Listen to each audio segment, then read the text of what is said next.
Oh, hey there, and welcome back to the Nostagiseum, where looking back at the past is so great that even Mikey likes it. I am your host, Nostalgic Travis, and today I kind of just wanted to talk about the Atari system. The Atari system was my very first gaming system. Um, you know, it was the first gaming system that I remember playing, and I hung on to the Atari for a very long time. Even when the Nintendo became popular and semi-affordable, I still hung on to the Atari. I was an Atari kid through and through. And today, in honor of my Atari past, I would like to talk about some of the Atari games that I really, really enjoyed. And I still do. First off, the old 7800. This is the last Atari that I owned.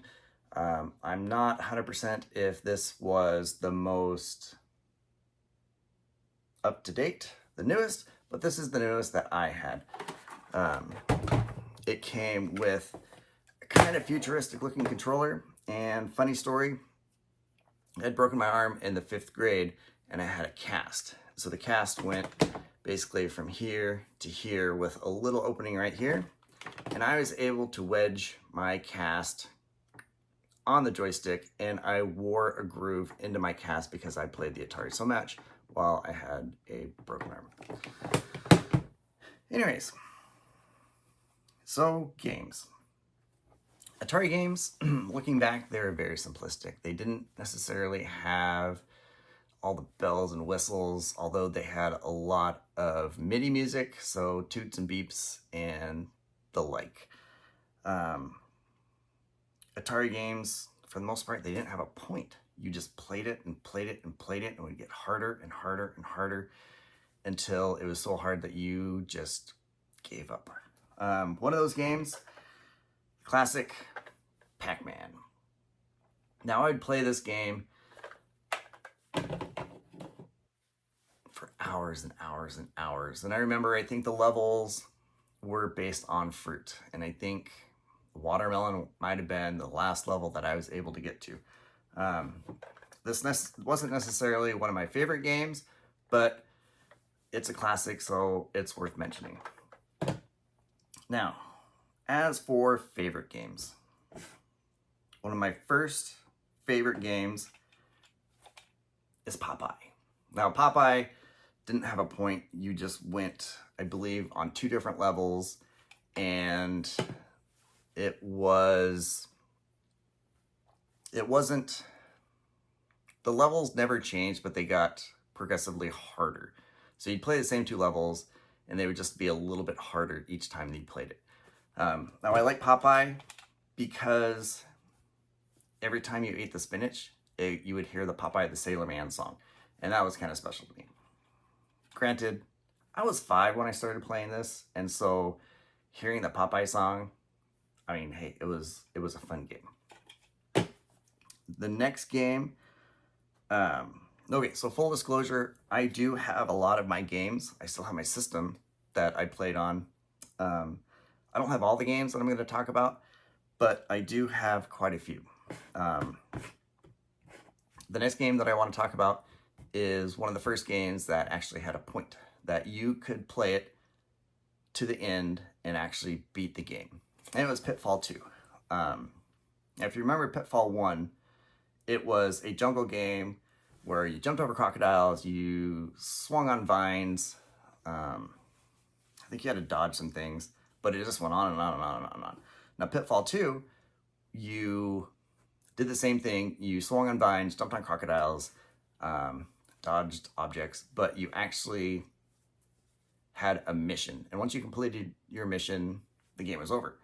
I thought that was pretty cool because there was a point to that game. The next game, this really honestly should have had a point. It should have had an ending, because once you finished the main task, it should have been over. But the next game, Return of the Jedi. So you play as the Millennium Falcon, and you slowly wear away the Death Star. And once you get to the core of the Death Star blows up. But instead of having the credits roll, and a congratulations message, you had to fight the Death Star again. Not sure why. You just had to play it over and over and over again, but you did. I also liked this game because it had the Star Wars theme. And I was really into Star Wars, and I loved hearing the theme anytime when I was a child.